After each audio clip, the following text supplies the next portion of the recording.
We're back. That's right. Metropolitan Economic Development Committee that happened the other day. Finally had a chance to do it because yesterday I had the show. And also today there was the Public Safety Committee meeting that was only like 15 minutes long. A lot of reappointments. Same thing with here. There were only 2 reappointments. I already listened to them. You're not missing anything. So we're just going to skip ahead. We got an hour. So let's just get to it. Motion carries. The next item on our agenda is proposal number 349. 349 amends portion of the revised code of the Consolidated City and County in Chapter 744 Development Standards. This proposal was heard at our last council meeting and voted to send back to committee for some additional questioning and answers. So, Madam Director, if you want to give us a brief overview, and then we can go from there. If you remember from the last video that I did, when I did the recap on the city council, I was wondering why the billboards were getting so popular. And then a couple of people on Twitter, they brought up of how they're Jeffrey Tompkins, if you remember him, the urban planner. I think he lives in Mass Ave or something. But I was trying to figure out, like, what was the big deal, and I asked around to a couple of elected officials, and they weren't exactly sure either. And it's like, it feels like we have better things to focus on than billboards, is what they told me. So I'm very interested in what's going to happen in here. I sort of listened to it already. I sped through it. There are a couple of funny things on here. Yes, thank you, Leader Lewis, members of the committee. My name is Megan Vukovic. I'm the director for the Department of Metropolitan Development. Before you, in your packets, you should have a memo that staff put together outlining all of the engagement that has been done to date. This has been broken up to engagement that we've done with the billboard industry, engagement we've done with the neighborhood groups, and then all of the engagement that we have done with city council. So hopefully that gives you a line-by-line detailed summary of all of the engagement activity to date. If we want to go on to the next slide. So purpose of the proposed amendments today, I'm going to be very brief, and this is similar to the presentation that we gave you all at the last meeting, but I just want to highlight a few additional points. So after the meeting with the billboard industry earlier this year, DMD staff did review the full list of requests and determined which concessions we were able to make to come to a compromise. So that was the full list of requests from the industry. And so staff did that review, and while still upholding the local policy priorities established by the neighborhood groups and by city council, we put together the proposal that is before you all today. So there are some things in there that the billboard industry did request, and there are some things that are not in there that they requested. But this was after 8 months of attempted engagement with the industry. We also engage neighborhood groups at this time. So along with DMD, neighborhood groups find local zoning control extremely important and are willing to make concessions with the billboard regulations to not lose their voice at the local level. And so what was provided to you at the last meeting was support letters from those neighborhood organizations who did understand the reason for this compromise. And so, the reason that we're here before you all today is to avoid preemption at the state level, which would take away this local zoning control. So that is what the proposal that is before you is seeking to accomplish. So who wins? This would be all of us in this case. We as a community will retain our local zoning control. While this proposal does not give the billboard industry everything they have asked for in their initial proposal, it does concede and give them more opportunities to grow and expand than they have today. So this is the compromise we've been able to establish. This is where each party gives up something they want to come to a compromise. And so that is what we are here before you all today. I'm happy to answer any additional questions that you have regarding this proposal, but I hope that I respectfully request your approval of this amendment. Thank you. Thank you so much. Any questions for Madam Director? Councilor Evans. Thank you, Chair. Director, can you speak to what was added on their behalf, and then what did the engagement look like with regards to the billboards versus our residents as well? So I would point to the memo that's before you. On the last page of that memo is going to be a side-by-side of what was requested by the billboard industry versus what DMD has put within that proposal that we took from what they were requesting. So some of the items, if we want to flip to the next slide, areas of compromise. So on the slide before you, these were the areas of compromise we were able to come to. So this was a relocation on the same property, increasing the height of billboards, decreasing the separation of billboards from 1,500 feet to 1,000, decreasing the setback along I-465, in conversion to digital price pack signs for fuel pricing. So those were areas that the billboard requested that we were able to come to a compromise on. And then related to... That's really interesting.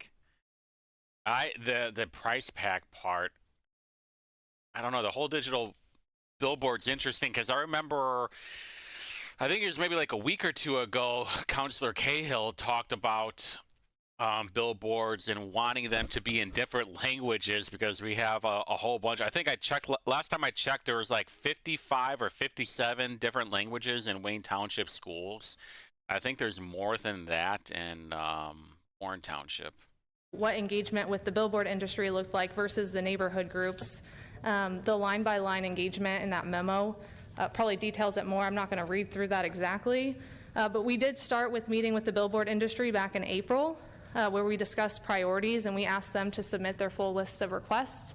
That's when they submitted that back to us. Staff did our review, and at that point, that is when we began to engage the neighborhood groups when we had something to present to them to react to. And so that was in June of 2024. And so since that time, it was emailing the billboard industry to let them know what we were putting forward, asking if they had any questions, requesting meetings, and we did the same with the neighborhood groups as well.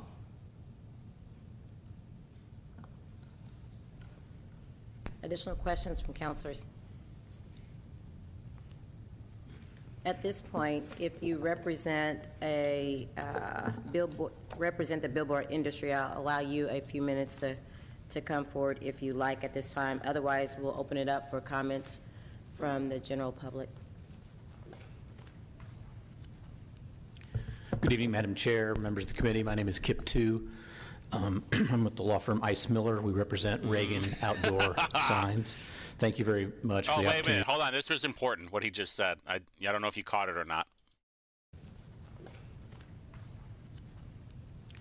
Good evening, Madam Chair, members of the committee. My name is Kip Tu. I'm with the law firm Ice Miller. We represent Reagan Outdoor Signs. Thank you. You remember how I said on the last video that I made about the Indy Council recap, I said there is something too with Reagan Outdoor Signs and I don't know if that had anything to do with it. And I'm looking right now. I remember Brian Mowry for sure getting money from them, Michael Paul Hart getting money from them, and I'm pretty sure Maggie Lewis. And I'm going through the campaign reports as he's talking right now. I'm almost confident that she got money from Reagan Outdoor Signs. Thank you very much for the opportunity to address you this evening. I don't want to take issue with anything that the director said. I will just say that we don't believe this is a compromise with the billboard industry. The fundamental reason we came to the council originally was the legislature was contemplating taking away some of the power of the city to regulate these billboards, and it was in response to frustration of the industry with the city in getting anything accomplished. Several years ago, some of you were here and know that the billboard industry came and asked for digital, had a very comprehensive piece of ordinance, I guess you will say, ordinance that had to do with digital, had to do with putting together a registration for all billboards in the county that business and neighborhoods. I'm right. Found it. All right, here we go, boys. This is Maggie Lewis from 2021. 2002 RFLP. She has worse handwriting than I do. Hey, you can do this on your computer, print it out, and then scan it and email it to them. You don't have to do this crap. So anyway, they gave her, from what it looks like, it's either $3,000 or $3,500. It looks like $3,000. But so you look up the the address to it, right? The 1775 Warm Springs Road. And what does it show? Right there, 1775 North Warm Springs Road. Reagan Outdoor Advertising. That's right. Your pal, Whitty at it again. Of course. Big W. Win with Whitmer. I know. I'm a little excited when I find out that I'm 100% validated, vindicated, as they would say. Services would have done, and then also the ability to move signs. There is as all of you know, there's a moratorium on signs. So the billboard industry gave up the ability to, or not asking for digital signs. So we thought that was a big thing that we were giving up. What we wanted with respect to be able to move billboards, because there's a moratorium, is inside 465 and outside 465. Although I'll tell you, outside 465, there's not a lot of property that's available because of existing zoning laws for those billboards to be moved. And I think the fundamental thing for us is there's not going to be any more billboards in Marion County under the proposal that we asked for. We are not saying give us more billboards. All we are saying is allow them to be relocated. Principally, we have issues throughout the county on occasion where there's an economic development project and one of the billboard companies has a billboard on that property. And sometimes, because that billboard is on that property, it makes the deal not economically feasible, because the billboard company has perhaps a 20-year lease, maybe owns the sign, and they're not going to give up that sign because they can't move it. And so it won't allow for that economic incentive to go to another position. And we're not asking for any billboard to be moved anywhere that isn't already properly zoned for a billboard. All we're saying is if the opportunity exists for us to take that billboard to another piece of property that it's already in a zoned area, that's what we'd like to do. We've thought all along that's a win-win for the city. All the other things that were brought up, yes, they did negotiate some things, and they were definitely things that we would have sat down and negotiated. My personal opinion on the process was they came to us. We took a little longer than we should have to get back to them, but we did get back to them with our proposal because it took a while for the industry to all agree on something. And then we thought we were going to have another round of negotiations with the city, but they took it to the neighborhoods and said, here's what the city's proposal was, not here's a negotiation between the city and the billboard industry, but here's what this is as far as the city will go. And so we didn't feel like it was negotiation. And principally, we don't believe that not allowing for any movement of signs inside 465 accomplishes very much of anything. So happy to answer any question. Any questions from councilors? Yes, Councilor Arnay. Thank you, Madam Chair. I think I actually have a question for the director, if that would be okay. Yes, sir. So, Director, I was curious, and I want to just know while I've got the microphone that a lot of the neighbors and leaders and neighbor groups are here this evening. I want to thank them for all the advocacy that they have done, not only on this issue, but in general. It's well received, and we appreciate what you do out in our city. Director, one of the things that you noted was the idea that this was brought before the council with the idea that we wanted to avoid preemption by the state, and my understanding that maybe the billboard industry had grown somewhat frustrated with our development standards, and so I think the General Assembly kind of came back to the city and said, we'd like you to straighten this out, but if you fail to, we will. And so I think that kind of helped to get the ball rolling, both through the administration and the council. It seems that what you guys have submitted to us is where the city and the administration feels most comfortable with amending the development standards. But is there a concern by you and your agency that if the billboard industry, or at least some in the billboard industry, do not view this new amended language as being even a compromise, is there a concern that we're going to have failed in trying to block this preemption from the state?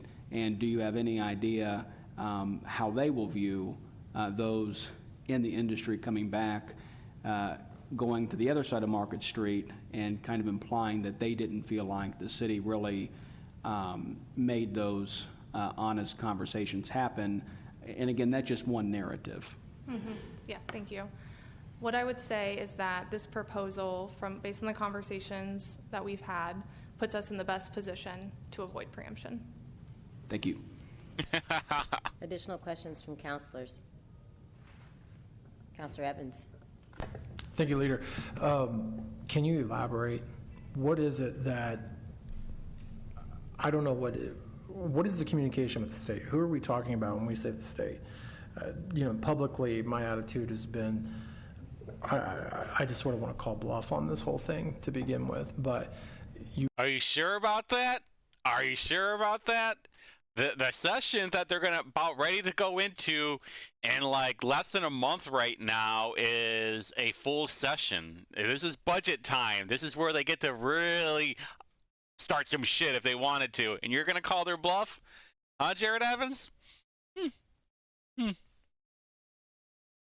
you all are interacting with state officials. So I want to know, what is it that is being communicated with them that we now feel comfortable that we've met their desire to work with the billboards?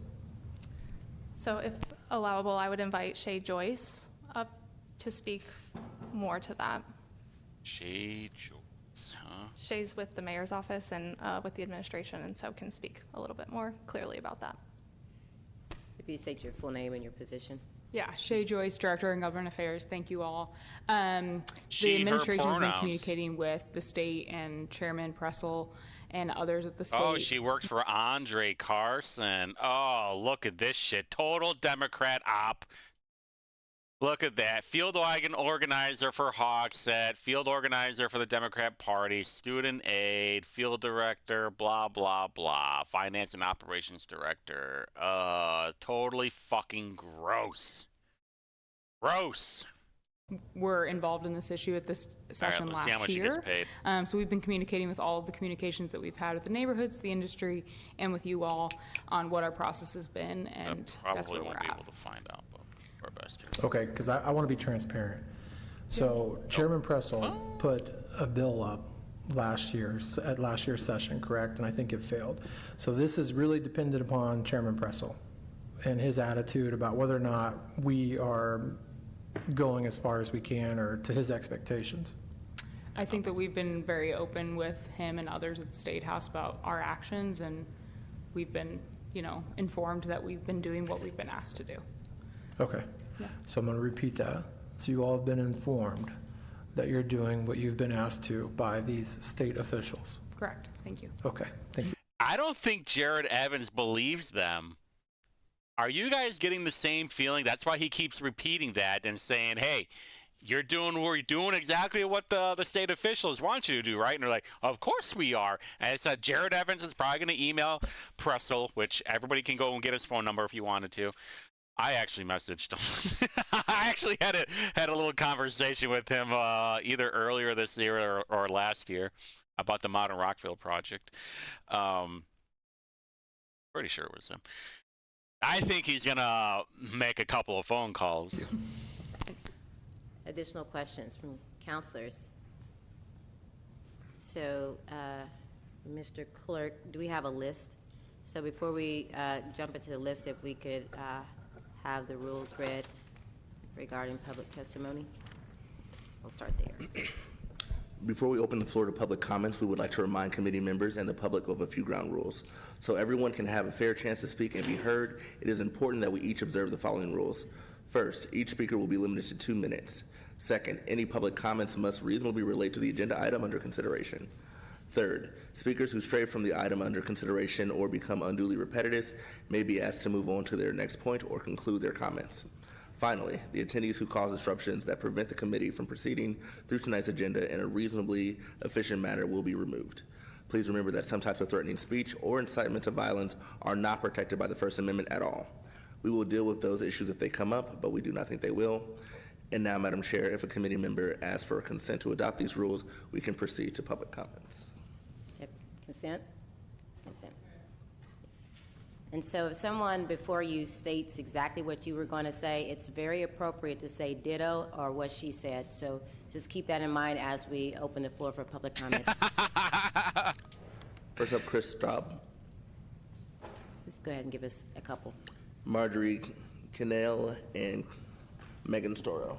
Thank you. Good evening. Good evening, councilors. My name is Chris Staub. I am the owner-occupier of 936 North Oakland Avenue in the near east side of this great city. I've provided this handout for you that shows the organization that I represent and a map that Reagan has provided us of the 26 billboards that currently exist in the 5 square miles of Nesco. Our board of directors recently took a vote to adopt and approve the amendment, a modified ordinance that came before us, and a question came up regarding the two-way conversions of Michigan Street and New York Street, of which there are 7 locations, 9 billboards, all which are one-sided. Knowing that these streets are going to be converted into two-way streets, we are asking that on section 744-911, off-premises outdoor advertising signs general regulations, that there be a variance required if a single-sided sign be made into a two-sided sign, which would then have public comment from our community regarding such a practice. Well, I think you have to like put in a variance, right, or something to do with.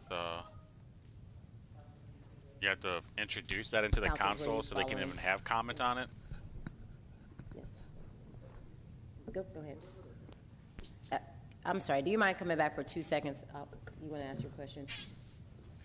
Yeah, I apologize. I just want your final remarks there. So were you in support of amending this or opposed to it? We are in support. The Nesco organization board of directors approved the modified one, but then the question came up about these 2 streets and their conversion.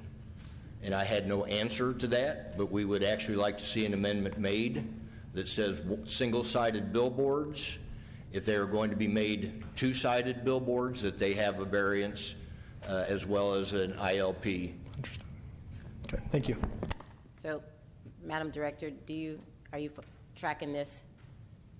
You don't necessarily have to comment. I just wanted to make sure you understood what his potential. Okay, yes, ma'am. Please come forward. Thank you. Yes, so as the ordinance sits today, that would require a variance. So that is already as the zoning ordinance sits today. If they had to go from one-way to two-way, they would need to seek a variance. That does not need an amendment. Okay, perfect. Thank you, Madam Director. Yes, ma'am. It's officially your turn, sorry. My name is Marjorie Kinley, and I live at 536 East New York Street. That is a historic district downtown and part of the Mass Ave Cultural Arts District. We know from surveys through organizations in the city, in the state, and nationally that many, many people who come to visit Indianapolis come to our historic neighborhoods and to Mass Ave because it is visually inviting. You can see the Wait. What? All right, this is what I was meaning, and I had a little time to think about this. Really? You think people are going to Mass Ave because it's visual appealing? You don't think it's because of all the bars that are down there and, like, I guess the nightlife, one would say? You think they're like, oh, no, we come here because of the architecture. Now, we're there for cookies, bro. We're here for some of that purple drink. the architecture. You can see the trees. If we work hard on the planning strip, it's not blighted by billboards. You think that's what? Okay, so if you go into a blighted area, and there are a lot of blighted areas that are, that are used for TIFS, and you think it's because of billboards? Really? A few years ago, when I was president of HUNY, we looked at the brain drain. The question: why do people leave Indianapolis, and where do they go, and why do they go there? And we found out that they go to visually inviting cities: Austin, Dallas, Portland. But if you come home... Oh, really? Hold on. And you look at where we have lost people and businesses over the last 10 years, it's Carmel, Indiana, and they allow 0 billboards. Also restricting billboards: Zionsville, Noblesville, Fishers, Columbus. Very, very interesting, huh? So what former president of Hooney is saying, the reason why everybody's leaving Indianapolis is because it's not visual appealing because of all the billboards, really. You don't think about the 5 years, about to be 5 years, straight years of 200-plus homicides, really. You don't think it's about the garbage roads that are in Indianapolis. You think about the useless apartments that we have right now and part of this administration. Really, you think people are leaving Indianapolis because, oh, there's just too many billboards. It's not visually appealing. Or you mean seeing a bums walk all over downtown is not visual appealing? Yes, I would agree with you. And guess what, lady? Those are the policies you voted for, okay? If there's anybody to blame, it is Democrats. 100% in their shit policy. That's why people are leaving Indianapolis. And then the moderate Democrats are going out to red counties like Johnson, Ham, and Hendricks, and then they're polluting the waters over there with their liberal ideas. Lady, you're a fucking idiot. Inside 465, we have over 400 billboards. We don't need new Just ones. kidding. We don't need ones that are there moved, particularly because where they're going to want to move them are those economically viable places that are economically viable because they're visually inviting. We have neighborhood organizations that we have worked together across the county to help this ordinance. The state told us we had to change it. We didn't want to. We worked with Shannon. We didn't want to make the changes that were suggested. We didn't like them, but it was the spirit of compromise. Thank you. And we ask you, we've worked hard on this in the spirit of compromise, so we ask you to send it back and to vote it through. Thank you. All right. Hey, Again, you you know, have she 2 brought minutes. up, hold on, she brought up Portland, right? Didn't she not bring up Portland? Look at this right here. Kevin Dahlgreen, boots on the ground independent journalist, ending homelessness by empowering not abling. Whatever. That's not the point. The point is over here, a chaotic scene on the streets of Portland. A man's foot is about to fall off and he's refusing service. Multiple people getting high, a malnourished dog not getting treated, a teenage runaway looking for drugs, and a long-haired man overdoses 20 minutes later. Really? Really, lady? You think this is visually appealing? The people that you vote for, the ideology that you vote for, that is the end result of it. And this actually looks like Mass Ave. It's not, it's Portland, but you're saying that people are leaving Indianapolis because it's not visually appealing, because of billboards? These people, I swear to fuck, these people. You're fine. Thank you. My name is Meg Starro. I live at 576 East Vermont Street. I'm president of the Mass Ave Cultural Arts District, and I think I'll say ditto. Thank you. Okay. Appreciate that, Miss Meg. There you go. Hey, Next there up, you go. Tom Abel, Jeffrey Tompkins, Jacqueline McMillan. Tom Abel. Good evening. Oh, I got Tom. Good evening, members of the Metropolitan Economic Development Committee. My name is Tom Abel. I live at 781 Middle Drive in Woodruff Place, one of the historic districts under IHPC. I'm currently the president of Historic Urban Neighborhoods of Indianapolis, better known by its acronym HUNI.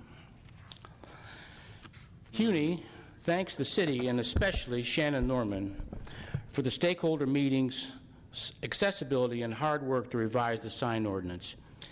HUNI would classify many of the revisions as outright gifts to the billboard companies. In fact, unwarranted might be a better word to describe them. However, and most important, the proposed ordinance maintains the long-standing ban on new billboards inside Interstate 465. This provision, no new billboards inside I-465, is one that the billboard companies have failed to respect over and over for many years, filing numerous variances to overcome. Marion County Alliance of Neighborhood Associations and HUNI, among others, have remonstrated against various requests, more than 24 times. I have personally been involved in remonstrating since 2017. With that in mind, it's worth emphasizing that some communities across the country, as Marjorie pointed out, and here in the state, have outright bans on billboards in their jurisdictions. Others have tighter restrictions. Indianapolis, however, has chosen to craft and maintain its own sense of balance, and we feel that the proposed ordinance is an acceptable step on that journey. Feels like he's getting I close ask to you the to end. please maintain, please uphold, please defend the community standards established by you and the majority of city-county councilors. Thank you. And send the revised ordinance back to the full council for passage. Thank you. Thank you. Good evening. Good evening, Madam Speaker, Oh, councilors. boy. I'm Jeffrey So this Tompkins. I live. Okay, so this is the urban planner that blocks everybody every time that you criticize him. And he's got like this little equity bullshit thing over here. Guy talks constant shit about how Indianapolis needs to be a giant bubble. And everybody should just rely on public transportation because he only wants to live in his giant hug box there in Mass Ave. I mean, maybe he should get some Scientology shit mailed to him. I live at 705 East Walnut Street. I am an urban planner, and I'm a representative of the Chatham Arch Historic Neighborhood. First, I want to commend the wonderful work done by staff and being intentional and meaningful in the engagement regarding this billboard amendment. Staff has done everything necessary to ensure that this reflects residents who actually live here. I want to say something about a lot of property outside of 465. 1/3 of all land in Marion County is outside of 465. If you can't figure out where to put a billboard in that, I think you need to look at the map. This has nothing to do with that. This is a conversation about allowing local control at the local level. DMD has engaged residents at that local level. As an urban planner and designer, I understand how intentional that needs to be.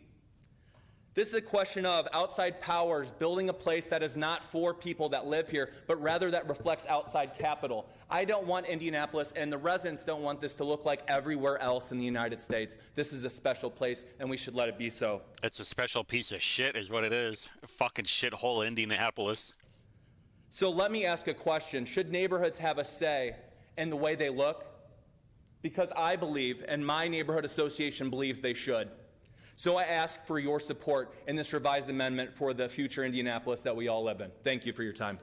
So this is basically like NIMBY stuff, right? Not in my backyard, but like leftism NIMBY. Is that what I'm getting right now? It feels that's what I'm getting right now. Thank you.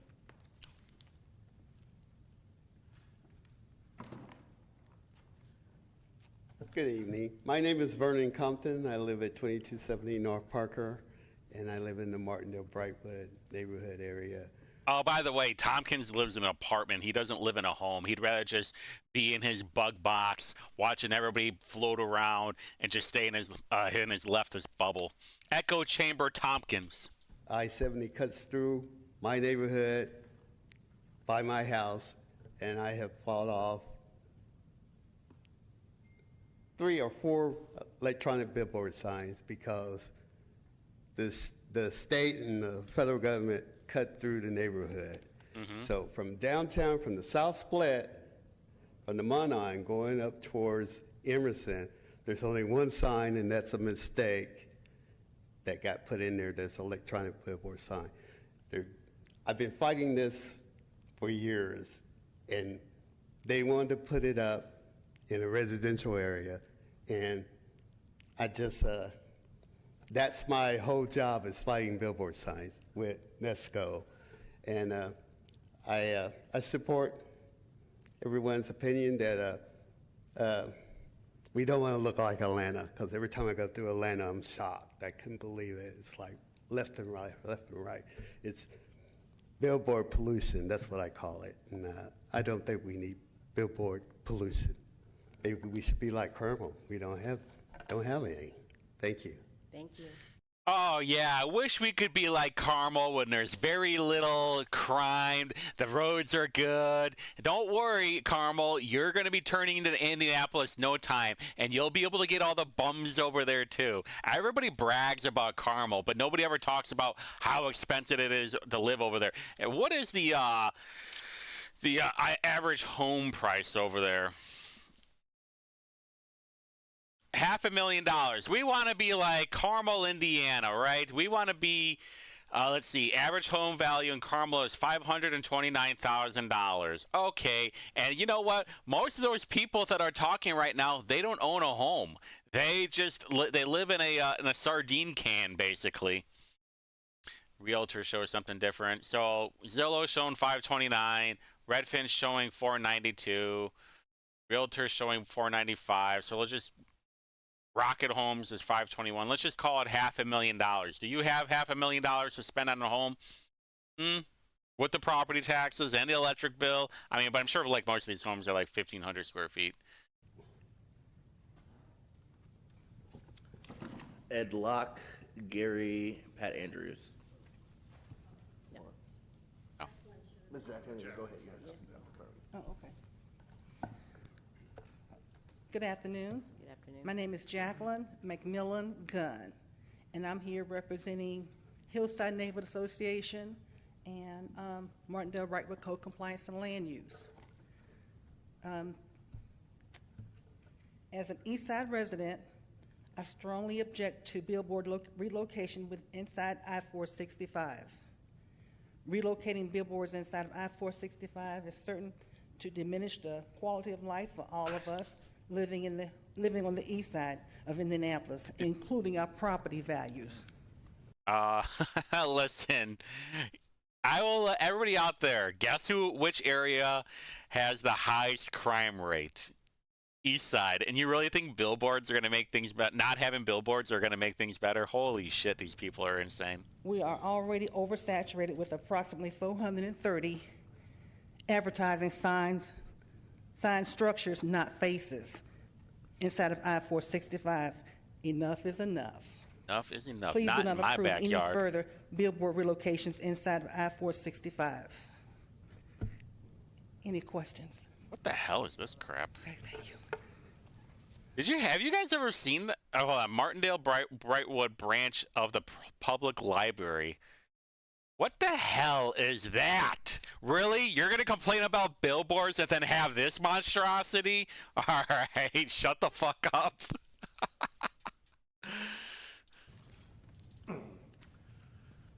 Good evening. Ed Locke, 5318 Shadowwood Court, Pike Township, here for Pike Township Residents Association. Oh, there you go. Ditto, ditto, ditto, ditto, ditto. I just wanted to say, Mr. Two's here representing Reagan. Reagan bought into this market at the end of the previous rezone thing. They knew what they were buying into. They knew the rules. They knew the community values. And they have spent 4 or 5 years now trying to undermine them or change them or work around them. Marjorie mentioned 400 signs inside. Mr. Coop, back to Mr. Coop for a second. He said relocation. I call it concentration. There's already 460 signs inside 465. We don't have any more. There was also, they had a request for automatic relief if a billboard is visibly obstructed. How many of you have a business, how many of you work at a business where you're guaranteed, the government will guarantee you that if something changes, change is constant in our world, and now you're getting a government guarantee that if something changes on that, your business risk doesn't pay off, that they'll guarantee your revenue stream. Isn't that what Indy Chamber was saying when the blue line was happening? Do you remember this whole thing? Last year, I think it was. No, it was this year, actually. Giacomo did not want the blue line around there, and all the East Side socialists lost their mind, and then they started talking crap about Giacomo. But that's what Indy Chamber came in and were like, hey, you know what? If you lose revenue, we will give you money for it. But it was going to be on interest, though. There was going to be a loan with interest on it if they were going to lose revenue because of the blue line being put in there. You guys remember all that? There's a damn shame. I think something happened with NDOT, too, where during the 69 project, they businesses that didn't buy up, that if they lost revenue because of the highway, then they would basically give you more money or pay you back. That just seems absurd that the industry would come and take up the time of the community and the council with that kind of a request. Please send it to full council. Thank you. I don't think this guy knows what he's talking about. Good evening, councilors. My name is Pat Andrews, and I'm here representing the Marion County Alliance of Neighborhood Associations. This proposed change to our sign ordinance is a compromise. The billboard industry submitted their wish list, and things that were rejected for good reasons. You've heard about inside I-465, and that's been on the books since Unigov. Since 1971 is when it was put into our ordinance. I want to talk about permits. One on their wish list was the request that they not have to seek a permit for a relocated billboard. Permits serve many functions, including the correct location of the correct thing in the right place, in the right size, etc. But also, it's a safety issue. Permits make sure that what's being constructed is not going to be a liability in the future. In addition to wanting carte blanche on permits, they had a second one where if there was any delay in the issuance of a permit, they would automatically be granted. Well, BNS permits is backed up often. A lot. And that shouldn't automatically turn over into a positive approval. In addition, they also look through the ordinances and decide whether or not it's appropriate in that location. And that it might require a variance in order to become appropriate. So these things can add to the delay. Those are just two items on their list that have good reason to be rejected. We ask that you send this back to the council with a due pass recommendation. This is a worthy change to our ordinance, and we're willing to abide by it. Thank you. Thank you. Pete Fisher. Gary Chilufo. That's right. Hi, Gary Chilufo, 6522 Madison Avenue. I live in the Perry Township and also work a lot in downtown. Pretty much ditto. We've been down this road many times since 2015. We've made concessions along the way, but we've worked in good faith to create a reasonable sign ordinance related to billboards. Neighborhoods, your constituency, do not want more billboards littering their lives. We have enough. You've heard the 680 in the county and 430 inside 465. Ditto on all the other cities in Indiana that have, they prohibit billboards. They don't have billboards. So the billboard lobbyists want more. They'll be coming back for more. Some of the demands in their wish list are unacceptable, even outrageous. One of them being a 5-foot setback from a roadway. 5 feet? Yeah. Think about that. That's less than a car length. That's unthinkable. The city thoughtfully said no. On that list, it includes the distance of separation of billboards. We currently have a 1,500-foot requirement of separation from other billboards.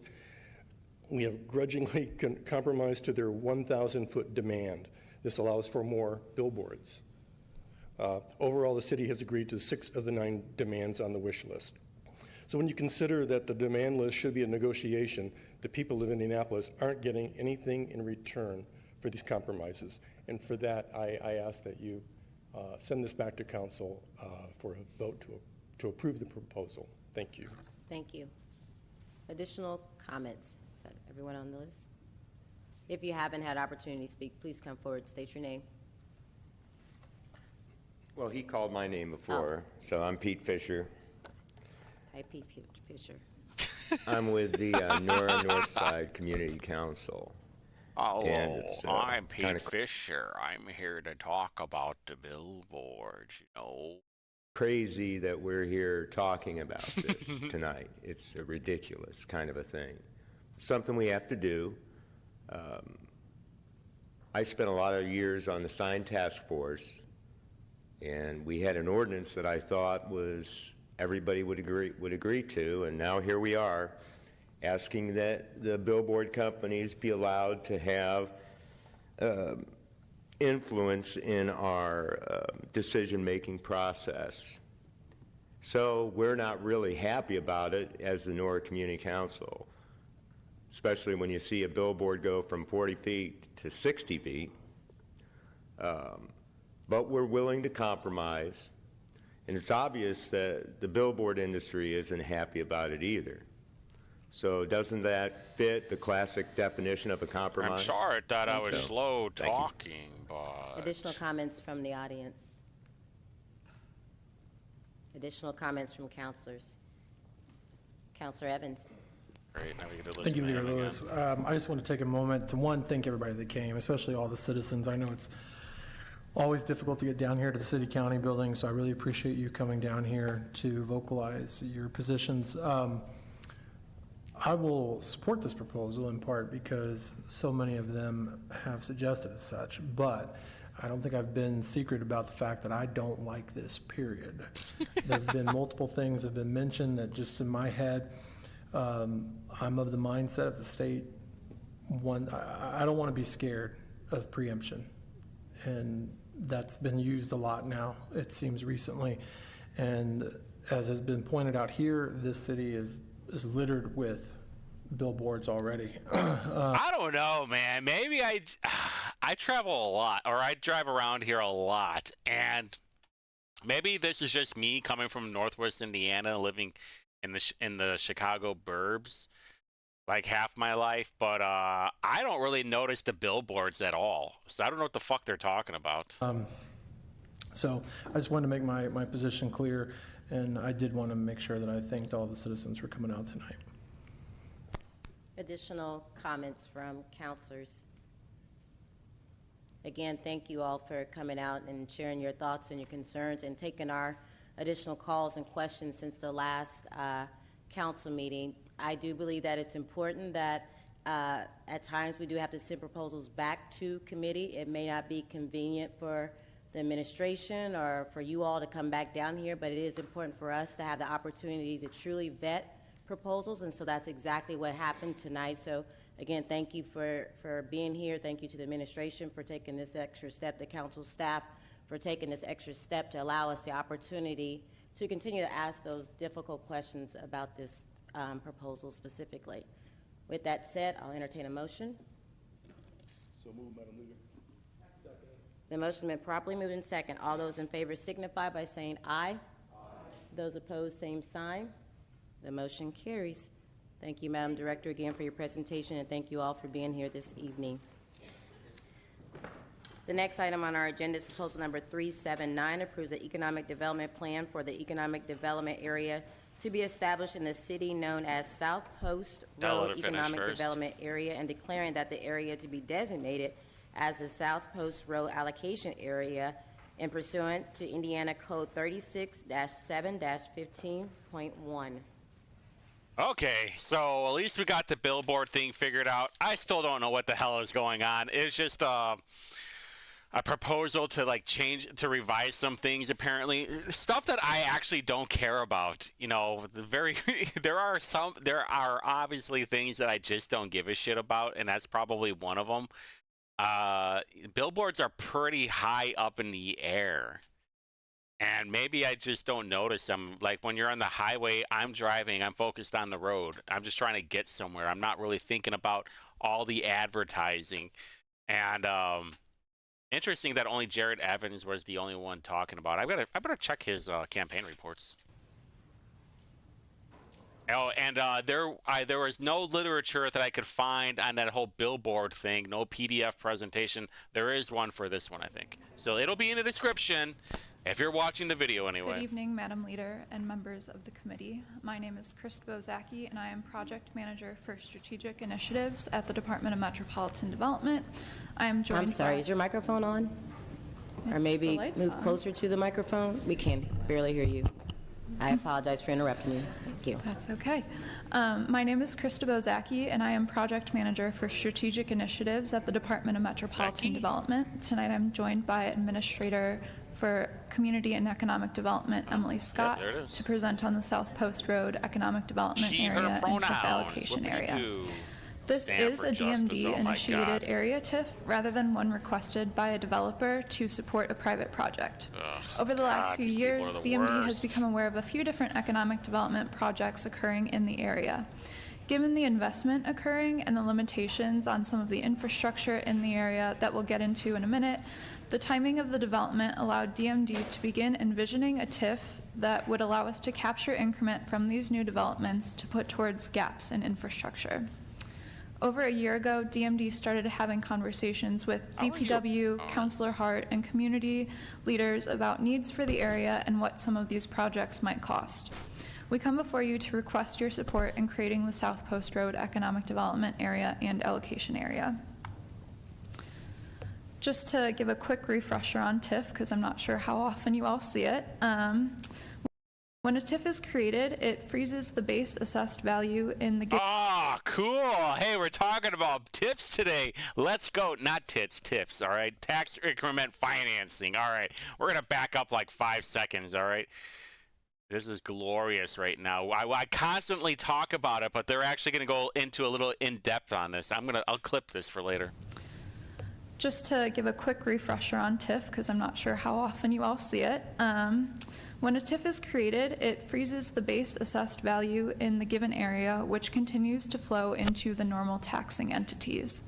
When new development occurs, however, this new added value is called the increment and is set aside into a fund for the district, and that's the green in the graph before. The fund is very important, all right, because they did something very similar.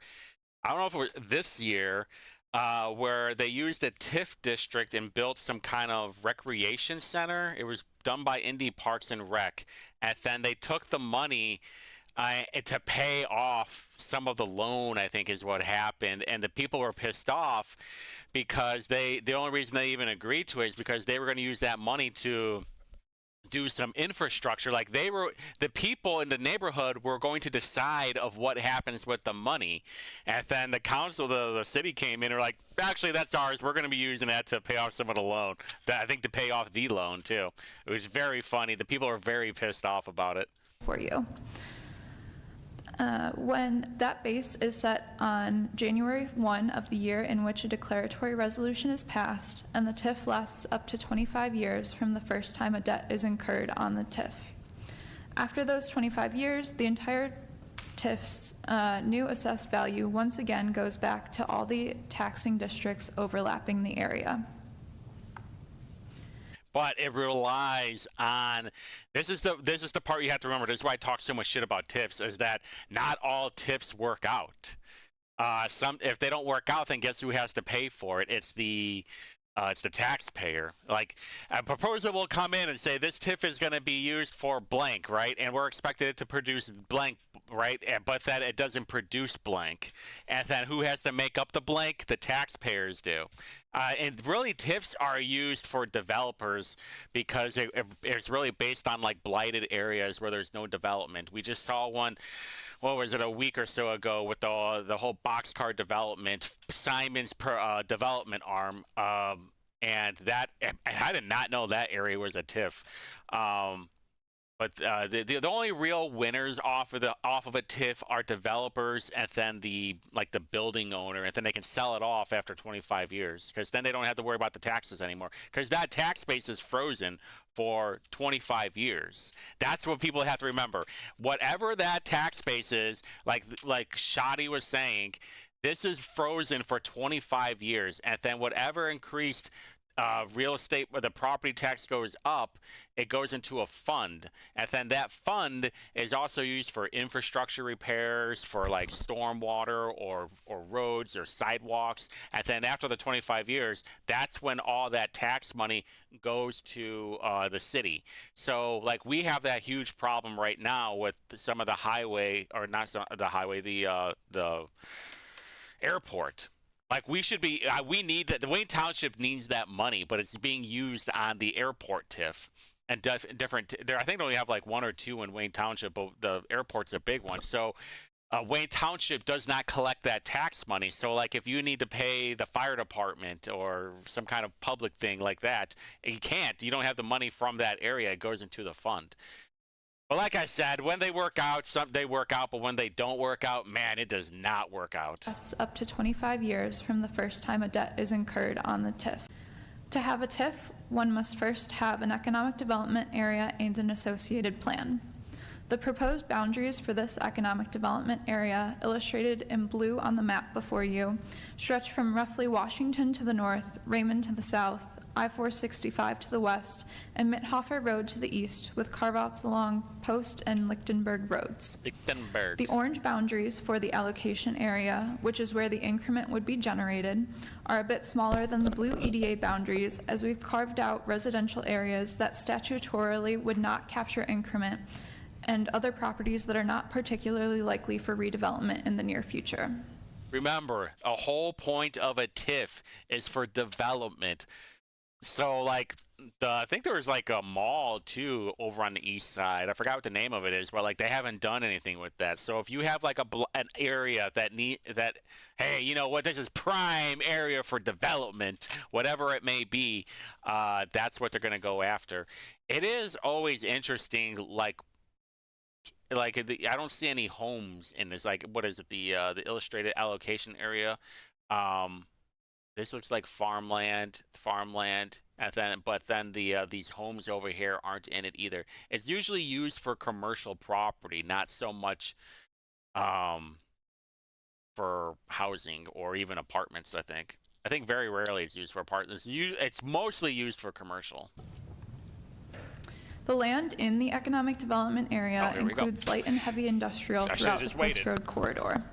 Along Washington Street, there's a lot of light commercial use. And along the Brookville Road corridor are light industrial and heavy commercial classifications. As mentioned, there are also several residential land uses throughout the EDA, including estate neighborhoods and suburban neighborhoods. Much of the residential area consists of single-family housing dating from the 1960s and 1970s. The EDA also contains the Indianapolis World Sports Park, a 46-acre park with multi-use sports fields, a playground, basketball court, and banquet hall. While new industrial uses have been proposed in the area over the last several years, and multiple buildings are under construction or recently completed, the portion of Post Road south of Washington Street is primarily a rural roadway with no paved shoulder, no sidewalks, and open drainage. Throughout the economic development area, the roads would greatly benefit from repaving, and intersections like the one at Mithofer Road and Rawls Avenue would need their turn radii increased to meet the intensification in land use.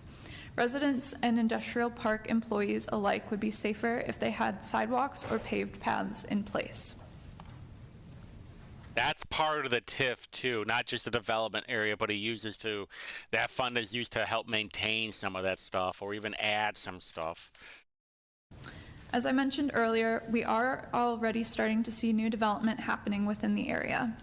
Pictured on the left is a development at 1230 South Post Road, just north of the Post Airport.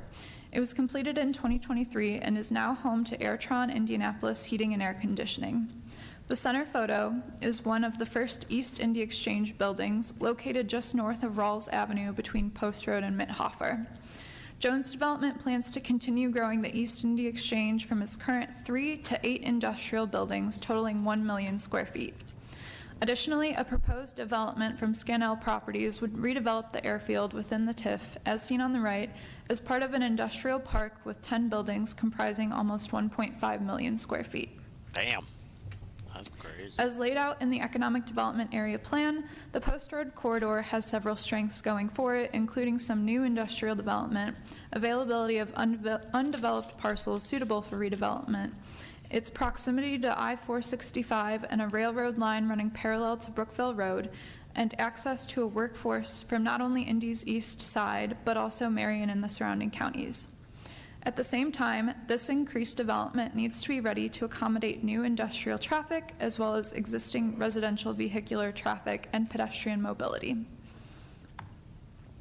Through working with the Department of Public Works, we've identified roughly $15 million in infrastructure projects that would not happen but for the creation of the allocation area. This includes street widening and turn radii at key intersections, adding a two-way left turn lane along Post Road and roundabouts at additional key intersections to decrease traffic backups and prevent collisions, and constructing sidewalks and multi-use trails between neighborhoods and existing public facilities such as the Pennsy Trail and the Indy Sports Park. While we have really rough estimates, these projects have not been scoped at this time as they are not currently programmed or funded by the Department of Public Works Capital Improvement Plan. Creation of a TIF should be able to advance engineering and design on the highest priority projects within the next 5 or so years, with implementation to follow. We are anticipating that this TIF should generate roughly $2.87 million per year once fully completed and assessed. Yeah, that's estimated, though. It could be less, it could be more. And don't forget, there is one important thing that she mentioned that I don't know if you missed. Hey, this is what we want to do, but we don't have any plans to actually do it, though. That's the most important part. You don't have people that are ready to move in or build or anything. This is just an idea. No projects, like I mentioned, are being approved with the review of the EDA and the TIF. All projects would have future associated approvals that would go to the Metropolitan Development Commission. And if a bond is required for a project, which would likely be the case for these larger public infrastructure improvements, approval would also come back to the City County Council. And with that, Administrator Emily Scott and I are happy to take your questions. Thank you so much. This is actually a good presentation. I'm very happy. Hey, Shadi Pazwaki, very good job on explaining it. I would like you to go a little bit deeper on some of this stuff, but for what you've done in the presentation, very good job. That's the other part too, are the bonds, which is, for those who don't know, it's just a loan. It's just a fucking loan to take care of some of this stuff, and then you work with the bond company, which the city has their own. Much for your presentation. Questions from councilors. Councilor Hart. Thank you, Madam Chair. I just want to go into a couple topics Emily here. One, Scott I've been making supportive of this 80,000, just for 81,000. the body here to know on a couple accounts. One, I think a lot of us experience the lack of additional development into our districts. We see a lot of these tools be used in the Center Township area, downtown area, and I was happy to have the opportunity in my first in 5 years to have this conversation about a TIF to help make some improvements in the area. One of the things that came to my attention when we were working on this, and in case you guys don't know or the body doesn't know, anybody watching, is I have the Washington Square Mall in my district. That's the one. Which is huge, which is every time I talk to somebody that lives in my district or around it, wants to know what we're going to do to improve that. And so when I seen this TIF hit my desk and have the conversations with both of these, with Krista and Emily, as well as the director, I actually invited everybody out to the mall. We did a tour of the mall. We looked at it. We talked to the owner of the mall. You didn't invite me. We did a complete site tour, and to really showcase that the need is there, right? And there's clearly only so much the city can do with TIF dollars that have to be used for public infrastructure. But I wanted to highlight that there is an opportunity. And so when this everybody's TIF on came their out, phone. They're not even paying attention. Look, Leroy's on his phone. Gibson, Brianne is on their phone. Everybody else is focused in. They're locked in, but not Democrats. They don't give a shit. Questions is, why, if there was the map sent up there, but why isn't the mall included in this area? And so I could give my words on that, but I think Emily would do a better job of explaining why the mall wasn't included in this TIF. So please do that, and then please explain a little bit on the opportunity for expansion of TIF in the future, given whatever circumstances that would require. Thank you, Councilor Hart. Members of the committee, I'm Emily Scott. I serve as Administrator for Community and Economic Development for DMD. So to answer Councilor Hart's question, and as he indicated, we've talked about this before. So when DMD works with community members, other stakeholders in creation of a TIF, it's really critical that we take an inventory of the property values and understand if property values are going up or going down. In a case like Washington Square Mall, there's certainly the possibility that the property value could continue to go down, which could have a negative impact on the TIF. And so, as you may have remembered from the Irvington Brookville Road TIF that was approved in 2023, we brought that before you earlier this year to actually amend the boundaries of the TIF to include another large industrial site that was on the verge of seeing new development. And so certainly once this TIF is created, it doesn't mean that we can't touch the boundaries in the future to accommodate for being opportunistic around the timing of looping in additional properties or sites that could make sense to draw into a TIF when they're at that verge of new investment. And so we'll certainly take your cues on if you're seeing that, Councilor, and obviously if we get wind of that from our department, we can work with you on making that modification if and when it's warranted, or as we see with many developments, sometimes a single site TIF is necessary in order to facilitate that development. So once we know more about, the opportunity and the plans for Washington Square Mall, we can make that assessment and use the appropriate tool at that time. Wonderful. Thank you for the explanation. I just want to make sure that we had it, on the record for when we do move forward. The only other piece I want to touch on is, one of these businesses inside of the TIF is still under consideration. They actually, don't have their zoning yet. They're working on their zone at Scannell. They're working on their zoning for approval from the MDC on December the 18th. Something that I found, I don't know if it was timely on their behalf or timely on DMD's behalf, was an application for, I don't know if it's a reassociation or a re-implementation of an existing abatement on their property taxes as well. So that raises a couple levels of concern. One, if we're abating taxes on a property that's located in the TIF, first question is, how does that impact the TIF? And then I'll ask the second question after you answer that question. Sure.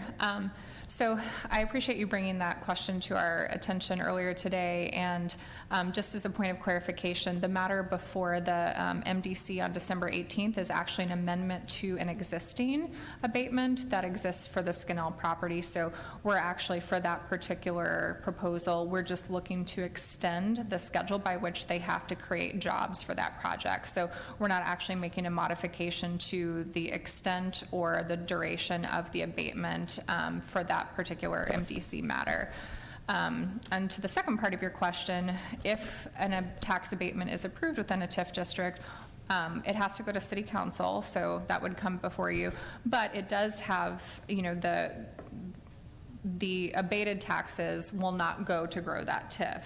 However, in this particular case, whenever DMD was looking at the boundaries, we knew that investment was happening on that parcel where Scannell is, and because that tax abatement was approved in 2021, with most tax abatements, and you'll have to forgive me that I don't have the abatement schedule ahead of or in front of me right now, but typically there's a phase in, so maybe the first year is abated at 100% or 80%, and then it steps up each year. So the portion that they are paying now that they're several years into the abatement will be going to the TIF.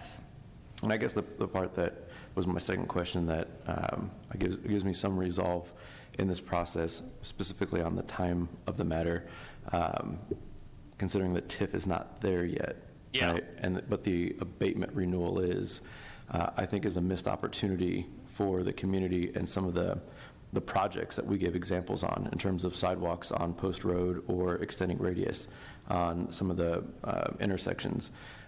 I believe we have an opportunity to put some of that into the abatement as a commitment for those developers. And my concern is that if we approve their TIF on the 18th and their abatement before their TIF is created, we missed that opportunity. So can you explain if that abatement, because it was created in 2001, will come through this body or not?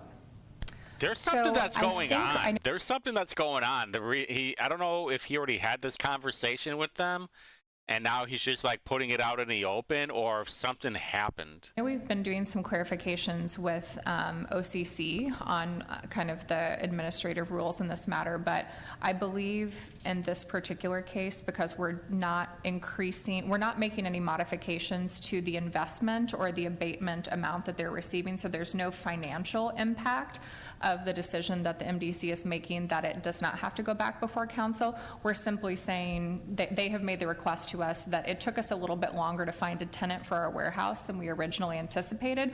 They would like to request an additional year in order to meet the jobs requirement for that. So we can certainly follow up offline if it makes sense to request any, other, I guess, kind of secondary benefits from the abatement as a part of that process. So glad to follow up with you about that offline if you prefer, or whatever is most appropriate. This guy's I fucking just want to make sure that we, A, don't miss the opportunity, Sure. and B, make sure that, they come in front of us if more than anything are my two main concerns.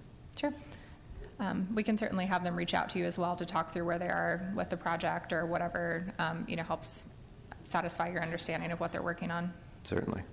All right. Thank you, Madam Chair. Thank you. Additional questions, comments from councilors? Is there anyone in the audience that wishes to speak to proposal number 379? Seeing none, I'll entertain a motion. So moved, Madam Leader. The motion's been properly moved in second. All those in favor signify by saying aye. Those opposed, same sign.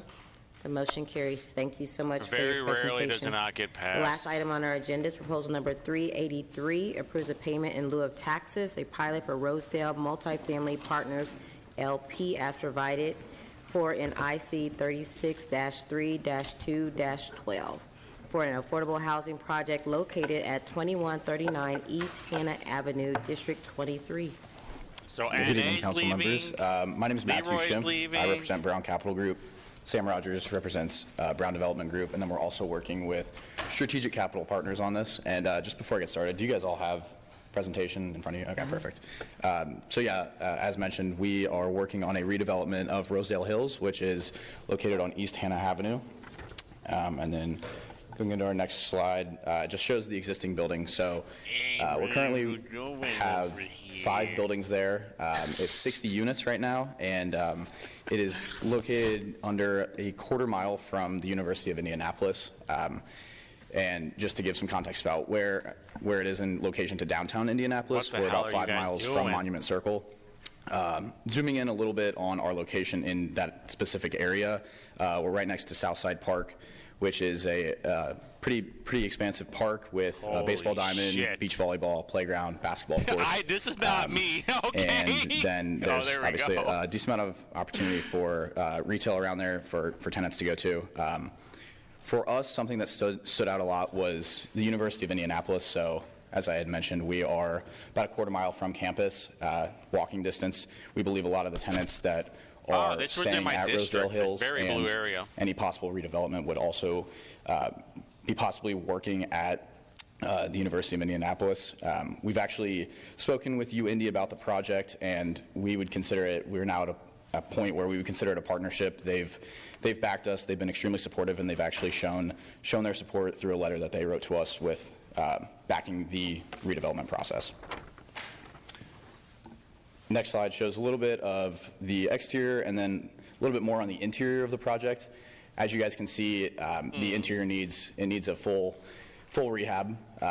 It was built in the 1980s, so since then there really hasn't been much renovation done to the project. We believe that we need to go in there and pretty much got the entire 5 units that are there, renovate them completely. We have down that it'd be a major rehab of all major systems, windows, roofing, cabinets, appliances, fixtures, bathrooms, flooring, paint, etc. It's actually going to be valued at we're going to be doing about $75,000 worth of renovation per unit in those new buildings. And then on the Did I just hear that right?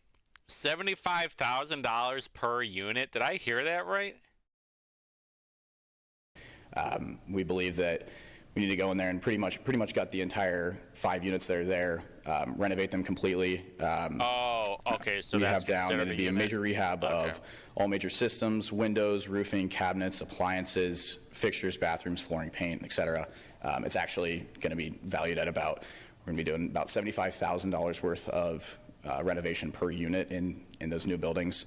And then on the next slide, it kind of dives into more of our project overview. That's crazy. So, as I had mentioned, the existing development has 60 units. It skews more heavily. $75,000 per unit. Motherfucker, I could do that thing for a couple $1,000s per unit. What are you even talking about? Into those 1-bedroom units. So when we were considering what we want to do for the new construction, we pushed more heavily into those 2- and 3-bedroom units to kind of give it a more even playing field across the board. Just renovating it. I touched on the major rehab that will be done in those existing units. And then additionally, we will be building a new community building that will be added for leasing space, community room, a computer, and a fitness center, which I think is extremely beneficial to a project like this. The affordability aspect of the project, so the renovation units, so those 5 buildings that are currently there, those will be renovated and will be made available at 50% AMI. And then the 72 new units will be available to tenants at or below 60% AMI. So a little bit higher of that gap for the new units.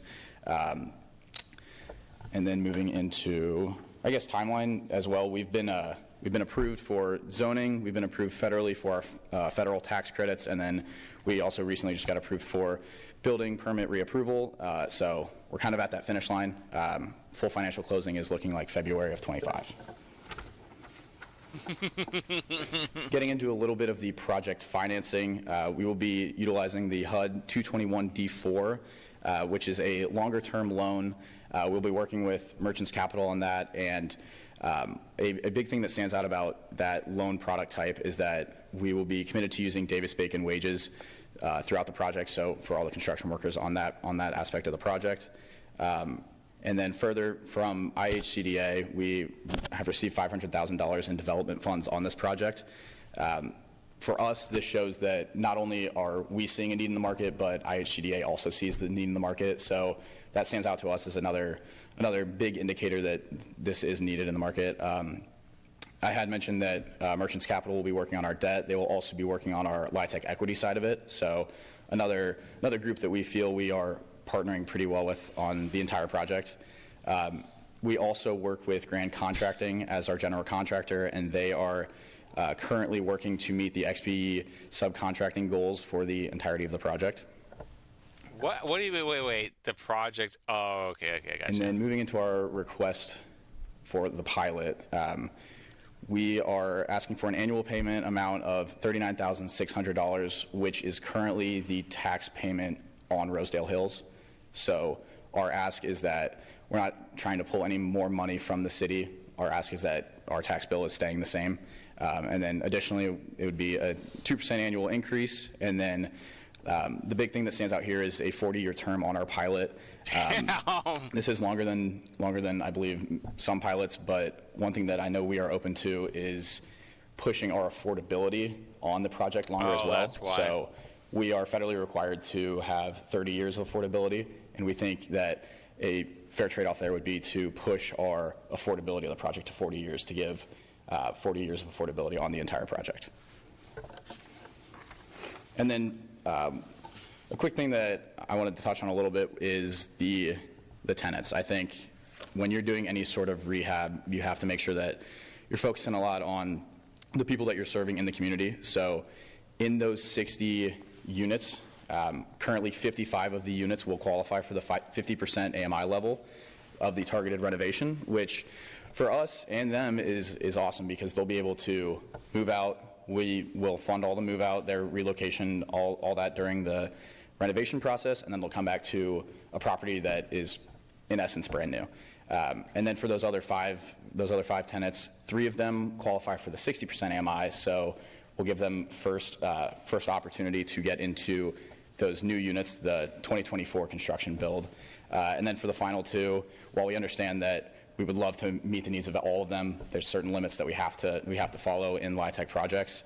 And so for them, we would pay for all their moving expenses, we would help them find a new unit, and we would additionally provide them with a one-time payment of $5,000. Looking into just resident services throughout the project, it's important to kind of give these tenants as many different opportunities to kind of get involved as possible. So we have free wireless internet at the project.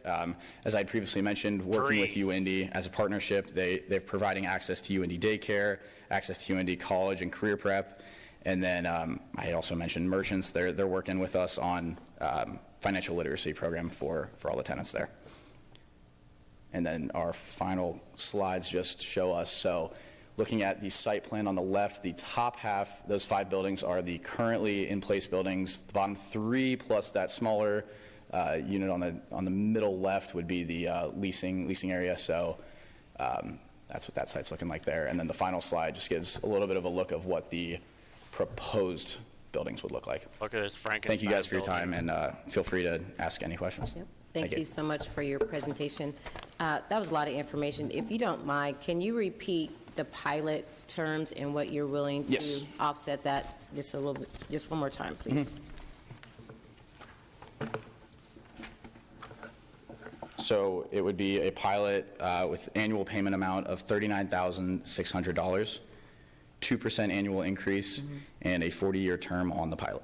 And then you're willing to, for that 40-year pilot, to offset that, you're willing to expand the affordability? Correct. Did I hear that correct? Yes. Okay. So we have to go 30 years. We would commit to 40. Okay. Thank you. Thank you. Questions from Councilor? Yes, sir. Sorry. Thank you, Madam Leader. Not a question, just a comment for the benefit of the committee, as this is in my district. But this property is right on the border of Councilor Mascari's district and mine. And one of the things that does have some appeal, where sometimes things would be done as a TIF, this is a pilot, like we were just talking about the economic redevelopment. There is the intersection of Hannah, Keystone, and Carson. The commercially zoned properties there are fairly decrepit. It's probably one of my top complaints, where I end up forwarding things over to BNS in terms of the strip mall that's immediately next door is mostly vacant. I think there's a dollar store and an event space and a Mexican restaurant. Other than that, it's abandoned. Semis are parking there. Diagonally across, Councilor Mascari was supportive of some rezoning and variances in his district. I think that by bringing the density up, because as you mentioned, the park is on the other side, bringing the density up and getting more grad students, things like that, into these units will sort of organically solve, by having more people living next door to this strip mall and some of these businesses that bleed over into Councilor Mascari's district. I think simply having more density will cure some of the vacancies, get some of those semis out of the parking lot and everything. So because they'll bitch more? Is that why? Additional comments, what are you talking about? Councilor Hart. Thank you, Madam Chair. I'm just kind of curious about the 5 residents that do not qualify for the AMI. It sounds like, or I'm reading here, that you'll pay all their moving expenses and find them a new unit. I guess, can you define what find a new unit means? Because to me it sounds like, I mean, for lack of better words, you're evicting them for not fitting into your financial metrics. We'll just find them a new unit. Yes, so we actually a contract with an actual relocation company that actually will go find them a new unit, comparable or better. So we actually pay to move them and make sure that they're settled, and then give them a one-time payment of $5,000 to help cover any costs. Does that include like application fees to wherever they might be? Everything, yeah. Everything. Okay. Interesting. Thanks. Not a bad deal, really. Additional questions, comments from councilors? If it works out. Is there anyone in the audience that wishes to speak to Proposal 383? Seeing none, I'll entertain a motion. There we go. Second. That was easy. Motion been properly moved in second. All those in favor signify by saying aye. Aye. Those opposed, same sign. The motion carries. Thank you so much for your presentation. There is no other business, I think, before this committee. I'll entertain a motion for adjournment. We are adjourned. Yeah, there we go. Easy peasy, right? Hey, look at that. Went by real quick. So that was some good information. We got some filled out figured out what happened with the billboards. We got some TIF information and some pilot information. Pretty productive night overall. Like I said at the beginning of the video, there was a 15-minute committee meeting for the public safety. If it's any good, I'll just do a quick recap of it, or we'll just do the last like 5 minutes of it. I don't know. It might be nothing, but if not, until next time.